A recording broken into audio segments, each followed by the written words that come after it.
Good evening. It's 9 p.m. here in South Korea, and thank you for joining us on Arirang News. We begin with Seoul and Washington having conducted their first combined air training of this year. It involved advanced U.S. assets deployed to the peninsula amid Pyongyang's growing nuclear threats. North Korea responded with yet another threat, this time verbal. Our foreign affairs correspondent Choi Min-jung starts us off. South Korea and the U.S. have staged their first combined air drill of the year. Seoul's defense ministry confirmed Thursday that the two allies had conducted it the day before, using South Korea's F-35A fighters, U.S. B-1B strategic bombers, along with F-22 and F-35B fighter jets.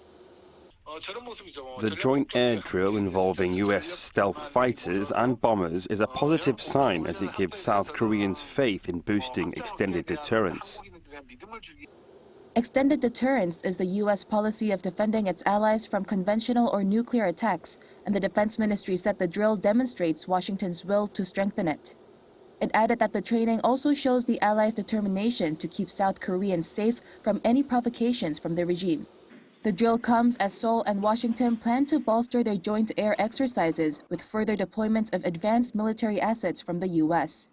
Earlier in the week, during his visit to Seoul, U.S. Defense Secretary Lloyd Austin pledged to deploy more American strategic assets to the Korean peninsula.